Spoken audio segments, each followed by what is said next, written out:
Chapter 10. The Ancient Legend. Jack opened his eyes. He was wearing his own clothes and his sneakers. The clothes sack had turned back into his backpack. "Welcome home, Master Librarian," said Morgan. She stood in the treehouse smiling at them. "Hi," said Winnie. "We brought you the ancient legend," said Jack. "Wonderful," said Morgan.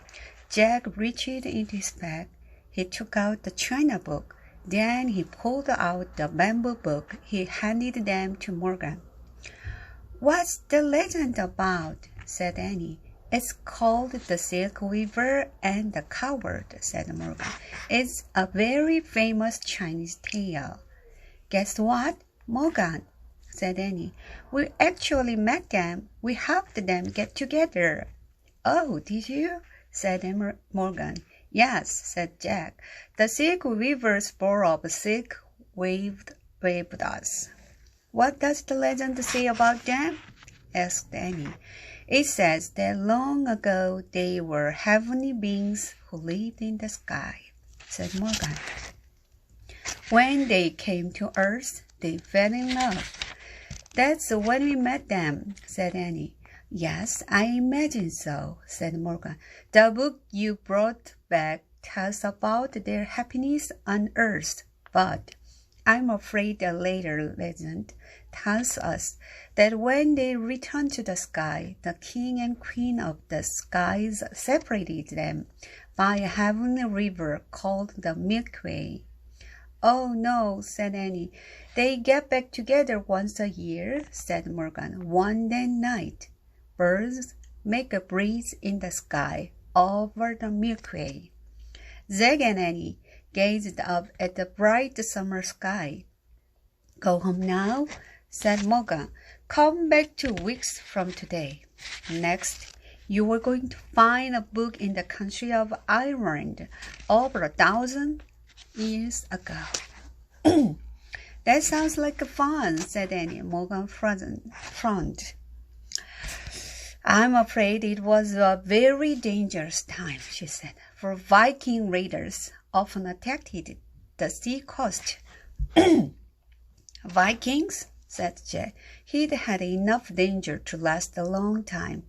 "Don't worry about it now," said Morgan. "Just go home and rest." Jack nodded. "I'll try," he said, pulling on his backpack. "Bye," said Annie. "See you in 2 weeks." "Thank you for your help," said Morgan. "Anytime," said Annie. They headed down the rope ladder. From the ground, they waved to Morgan. Then they started for home. As they got to the edge of the woods, Annie stopped. "Listen to the crickets," she said. Jack listened. The cricket chirps sounded louder than usual.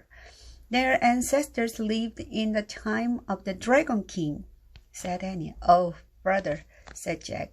"Right now, the grown-ups are telling the little crickets a legend," said Annie. "Yes, sure," said Jack. "A legend passed down from their ancestors," said Annie. Jack smiled. He didn't want to admit it, but the cricket noise did sound like storytelling. He could almost hear them saying, "Dragon King, Dragon King, Dragon King." "Jack! Annie!" came a voice. It was their mother calling them. The spell was broken. The cricket stories were just playing all the cricket sounds again. "Coming!" Jack shouted. Jack and Annie ran down their street and across their yard. "Did you have a good time in China?" their mom asked. "It was pretty scary," said Annie.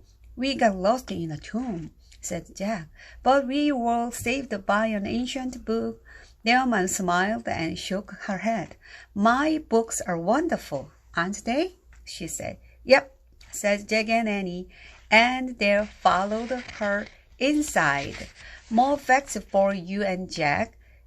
Chinese writing has over 50,000 characters. According to legend, the first characters were devised from the tracks of birds and animals. The end. Bye.